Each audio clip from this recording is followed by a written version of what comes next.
parekoy, I'm back with another video. Please subscribe sa aking channel and hit the notification bell button para palaging updated sa ating mga videos.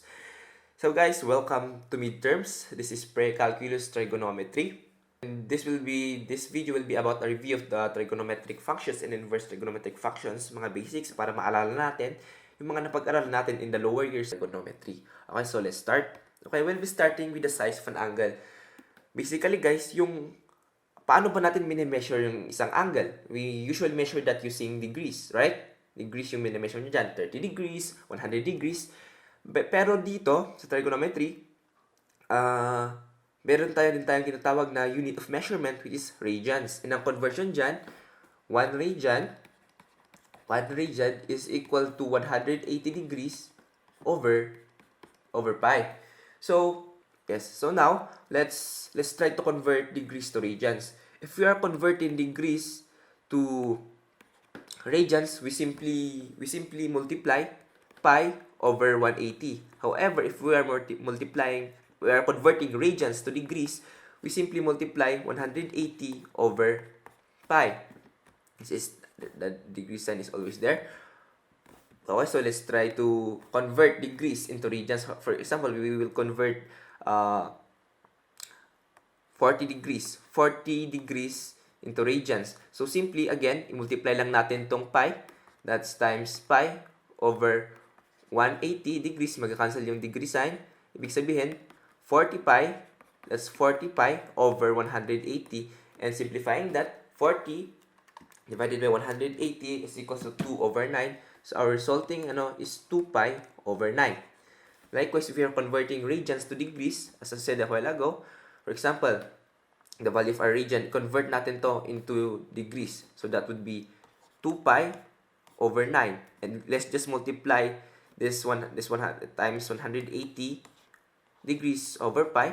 Magka-cancel yung pi, That would be equal to 2. Ito, 180. Magka-cancel yan. Divided sa 9. Yung 9, that would become 1. 180 divided by 9, that's 20. So, 20 times 2 is 40. So, that's 40 degrees. So, we're back with another value. Okay, guys. Paano natin ba lalaman ba kung nasa radians na siya? Mostly, in most cases, kapag meron yung pi sa value na yon, ibig sabihin nasa radians yung unit na yon. Pero kapag nasa degrees, ma-identify naman natin yan agad. Diba? Yeah, right? Okay, so, that's the concept of radians to degrees. Functions. Okay, trigonometric functions basically, dito lalabas yung palagi nating pinag-aaralan nung nasa lower years tayo. Lower years, yung SOHCAHTOA, yung SOHCAHTOA. So, SOHCAHTOA stands for sine. Sine theta is opposite over hypotenuse. Cosine theta is adjacent over hypotenuse. And tangent theta is equals to opposite over adjacent. These are the three main trigonometric functions. Pero meron din tayong inverse ng mga to. So, ang inverse ng sine is cosecant. Ang inverse ng cosine is secant. Ang inverse ng tangent is cotangent. So, kasi inverse sila, ibig sabihin, yung values din ng mga to, may inverse din sila. So, ito, magiging h hypotenuse over opposite. Ito, magiging hypotenuse over adjacent. Ito, magiging adjacent over opposite. So, it is a must na kailangan at least ma-memorize natin tong 6 trigonometric functions na to para mas mapabilis yung pag-solve natin sa mga trigonometric problems, mga worded problems like that.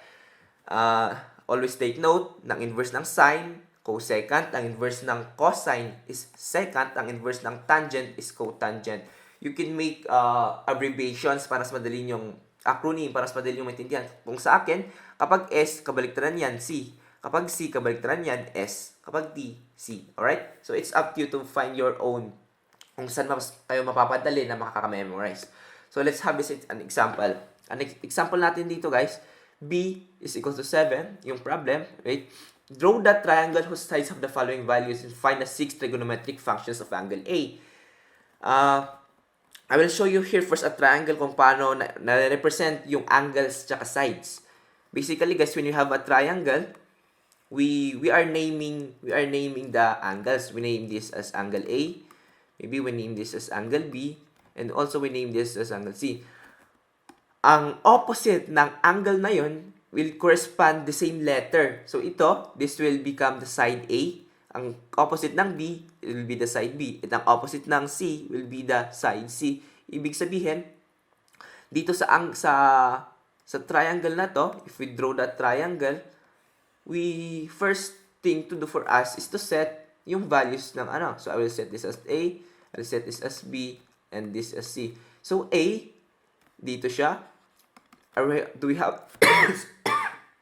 Excuse me. So, guys, do we have the value of A? Wala. Ito yung unknown. The value of B, it's 7, and the value of C is 25. Okay? Before we can find the 6 trigonometric functions, we should complete kung ano yung values ng mga sides. So, paano natin gagawin yan? Let's recall the Pythagorean theorem. That C squared is equals to A squared plus B squared. So, that's C squared, that's 25 squared. Is equals to A squared, yun yung hinahanap natin. And our B squared is 7 squared. So, that's 6 squared is 625. 7 squared is 49. Transpose natin sa kabila. Minus 49 is equals to A squared. 625 minus 49 is 576. 576 is equals to A squared. Square root, that's equals to 24. Right? 24 is equals to A. Ngayon, guys, we know that the value of A is 24. So now, na alam natin yung values ng three sides, we can now solve for the 6 trigonometric functions. So solving that, i-identify mo natin sin A, cosine A, tangent A, we have cosecant A, we have secant A, we have cotangent A. Now, sin A, we should know that's so, ka, towa. Palagi yung isipin yan. Kung nakaguguluhan pa rin kayo, it's better to write it down para mabis lang naman. It's 9 character word. Wow. So, sin A, that's opposite over hypotenuse. Opposite of A is 24. Our hypotenuse is 25. Guys, always take note kung saan yung reference angle mo. If A is your reference angle, sa A ka lang mag-base. Huwag mo nang pakialaman to, malilito ka. Okay? Cosine A is adjacent over hypotenuse. Adjacent A is 7. Hypotenuse of A is 25. Tangent A is opposite over adjacent. Opposite of A is 24. And adjacent to A is 7. Okay, so it's ganyan.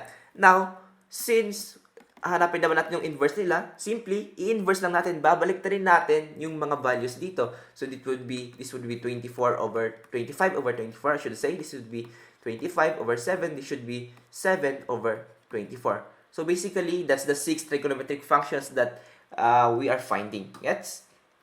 So, it's better to sketch first bago tayo mag-proceed dito para mas madali yung ating process. Okay, let's move.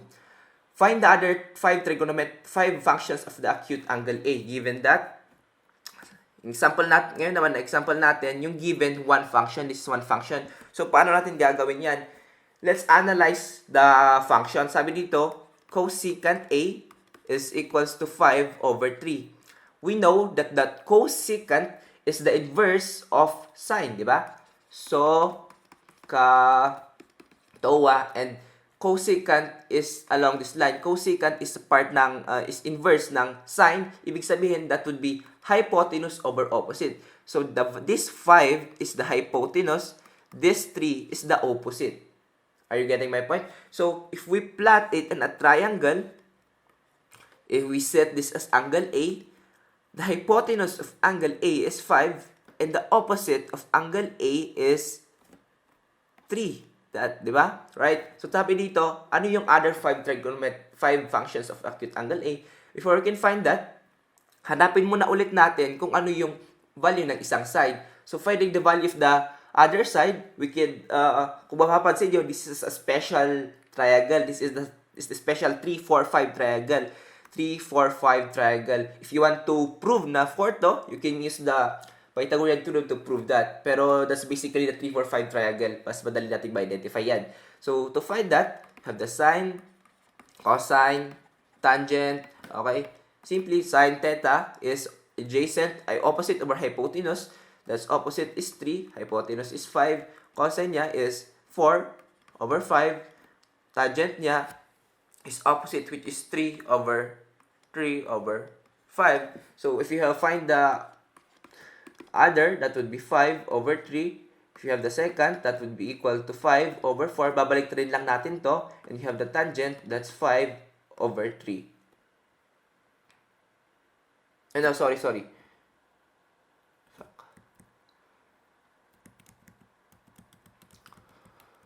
So if we're, okay. So if we're finding tangent is opposite over adjacent, that's 3 over 4. So if we're finding for the cosecant, that would be baliktarin lang natin. Baliktarin natin kasi inverse nga, di ba? Secant would be equal to 5 over 4 and our cotangent would be equal to 4 over 3. Okay. Same also dito. Let's analyze that. Tangent A. Tangent, guys, is opposite over adjacent. So we know that this value 2 is the opposite and this value 5 is the adjacent. So if we draw here, kapag nag-draw tayo dito ng triangle, we set this as angle A kasi tan A naman. The opposite is 2 and the adjacent is 5. So let's solve for the value of the other side para ma-solve natin yan. Solving for the other side, that would be equal to c squared is equals to a squared plus b squared. C squared, that's 25. A squared, that's to 4 plus b squared transpose natin. Square root of 29 is equals to the value of b. So this is square root of 29. So basically, guys, I think you can handle that. You write the 6 trigonometric functions like this. Okay, so try solving it. Yan. I think kaya nyo naman yan. Okay, let's move on. Worded problems naman tayo, guys. Worded problems. Sabi dito, a guy wire 15 feet long is fastened to a point 13 feet above the foot of a vertical pole. When dealing with worded problems like this, it's better to illustrate. Drawing kayo para mas ma-visualize nyo. So there is a vertical pole and there's a wire. This vertical pole, sabi niya, is 13 feet above 13 feet. And sabi dito, the wire is 15 feet long, which stands on the level ground. So this is the level ground. Sabi dito, find the sine of the angle that the wire makes with the horizontal. So this is the wire, and where's the horizontal? This is the horizontal. So the angle from the wire to the horizontal is this angle. Let's name this as the angle A. So sabi dito, find the sine of the angle. So that's sine A. Yan lang yung pinapahanap niya. So sine A is opposite over hypotenuse. Opposite of A is 13. Hypotenuse is 15. So basically, ito lang yung sagot. Because it's just asking us to find the sine. Hindi pa niya hinahanap kung ano yung value ng certain angle. Okay, next example. Sabi dito, a roadway rises 55 feet in a horizontal distance of 1/2 mile. Find the tangent of the angle. Okay. Guys, this is in mile, this is in feet. We need to make the units the same before we start with the problem. 1 mile in conversion is equals to 5,280 foot. Ibig sabihin, if that's 1/2, let's divide that by 2. Divided by 2, 5 to 80. 5 to 80 divided by 2 is equals to 2,640. 2,640 feet. Okay. Ang problem dito, sabi niya, may roadway tayo na parang naka-slope siya pataas. That's 2,640 feet now. Sabi dito, it rises 55 feet. So, when we say it rises 55 feet, yan. At ang horizontal distance daw niya is 1/2 mile. This is the horizontal distance. That's 2,640 feet. Ibig sabihin, ito yung road. Ito yung, kunwari, kalsada. Ito yung kalsada sinasabi niya. So, sabi niya dito, find the tangent of the angle that makes it with the horizontal. So, if this is the horizontal, what angle makes, ano yung nakakonekta sa horizontal na angle? Basically, ito yun. So, we're finding for the value of, let's name this as angle A. So, we're finding for tan A. And tan is opposite over adjacent. Opposite A is 55. Adjacent A is 2,640. So, we can simplify that. Always simplify. 55 divided by 2,640. That's 1 over 48.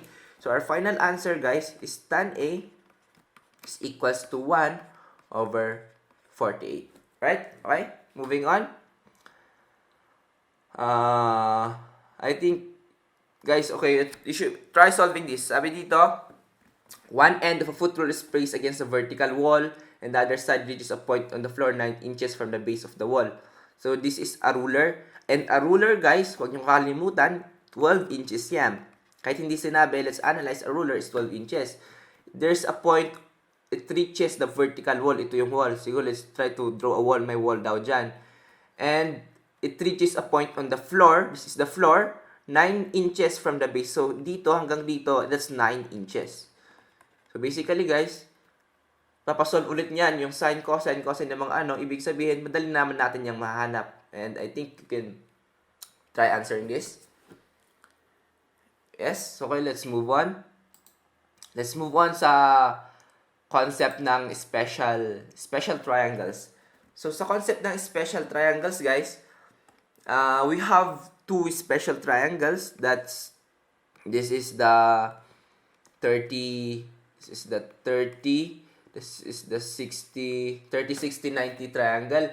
And also, we have the 45, this is the 45 triangle.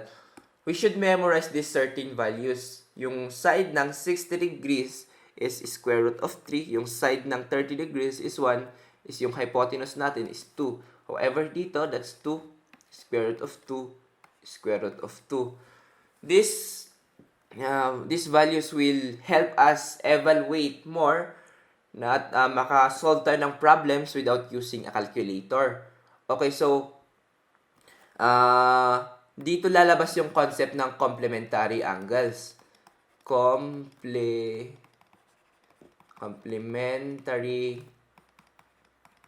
angles. So, what do we mean by complementary angles, guys? Complementary angles, ibig sabihin, complementary is if we add an angle A to angle B, ibig sabihin yung result niyan would be equal to 90 degrees. 90 degrees. Now, ano ba yung concept ng complementary angles? Ang concept niyan, when we have a cosine of A, ang value ng cosine A is equal sa value ng sine 90 minus A. Ibig sabihin, for example, dito no, let's try proving this. Cosine 30. Okay, let's try cosine, this is the A no, cosine 30 is equals to sine 90 minus 30 is 60. Let's prove that this is equal. Cosine 30 is adjacent over hypotenuse. Adjacent 30 is square root of 3. Square root of 3 over 2, that's the hypotenuse. Sine 60. Sine is opposite over hypotenuse. Opposite 60 is square root of 3. And adjacent hypotenuse of 60 is 2. That's 3, sorry, and that's 2. Basically, tama, equal siya. This is the concept of complementary angles. Okay, let's try ang magkasama. Cosine, ito yung first na case. Second, ang ano ng cosecant naman tayo. Second, A is equals to cosecant of 90 minus A.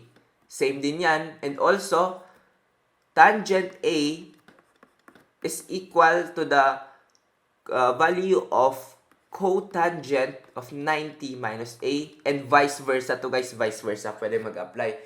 So, nagtatanong kayo, saan ba natin to pwedeng magamit? I will show you that later kasi how if they will let us to solve functions na walang calculator. This would be a cheat code. Parang ganon. Okay, so let's move on. Okay, dito. Ito na ang example natin. Sabi dito, guys, listen. Evaluate trigonometric functions of special angles without using, masakit, diba? Bam! Masakit. Without using calculator. Okay. So, without using calculator, then solve natin yan. Sa akin, if you have heard of that unit circle, that would be very helpful. Kung gusto nyo i-search, maybe you would like searching the unit circle. May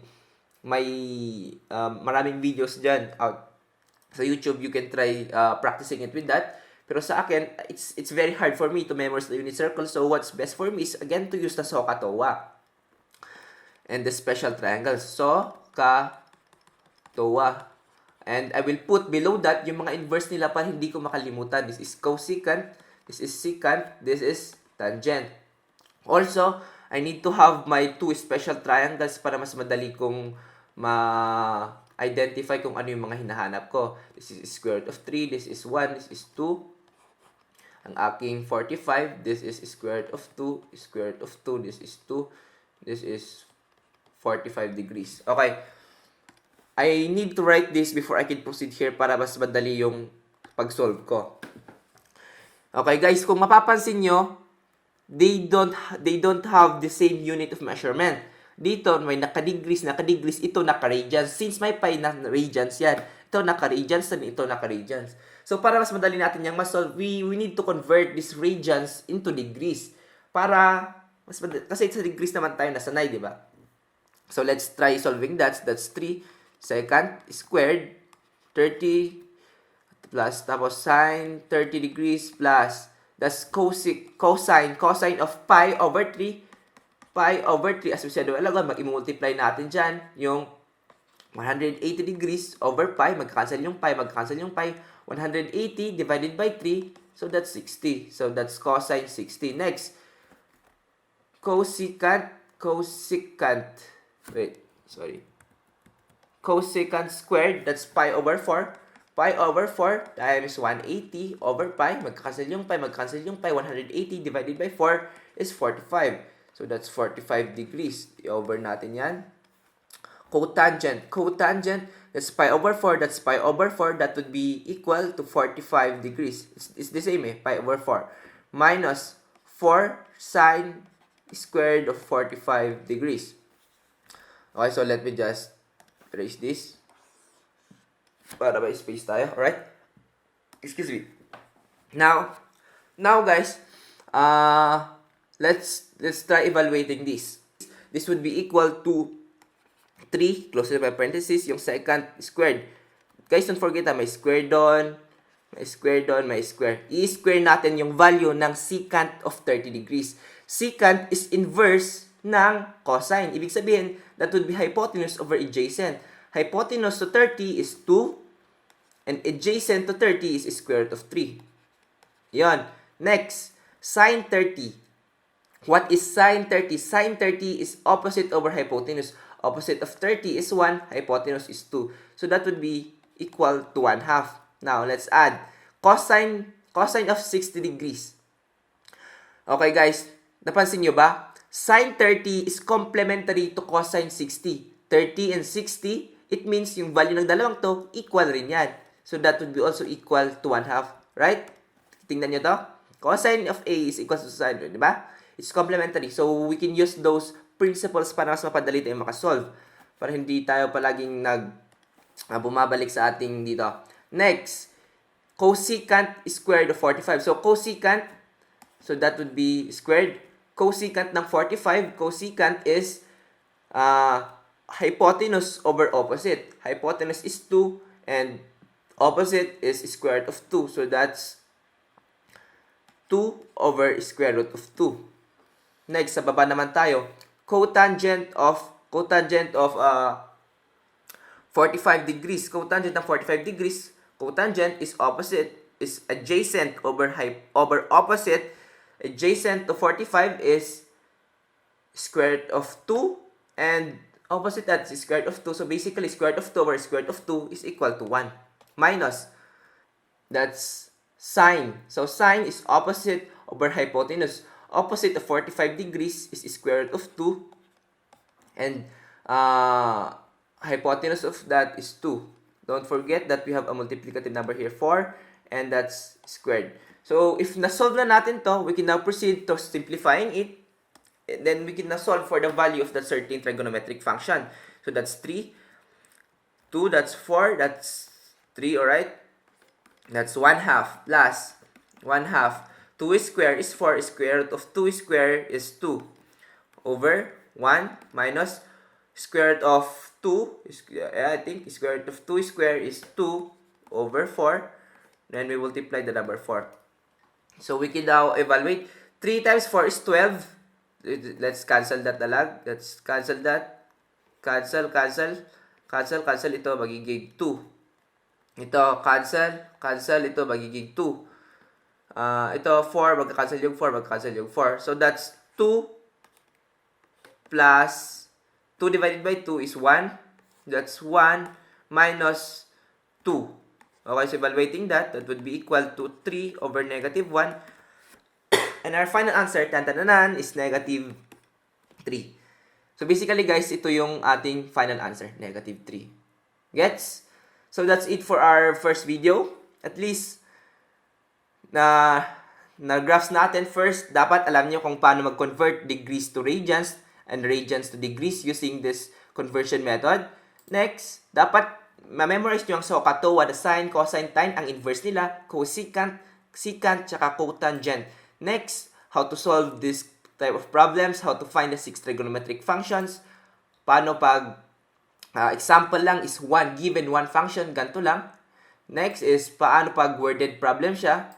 And yung special 2 triangles natin, yung 30, 60, 90, tsaka yung 45, 45. And lastly is yung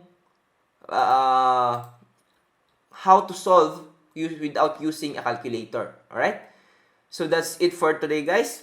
Sana matuto kayo. We will be continuing our tutorial. Next, we'll be talking about solution of right triangles and a lot more. Okay? So that's it for today. Please subscribe po sa ating channel and hit the notification bell button para palaging updated sa ating mga videos. The content of our video today is based on the book, Trigonometry book of Paul Ryder. Yun po yung ginagamit natin for our lessons. Thank you. Bye-bye, mga parekoy.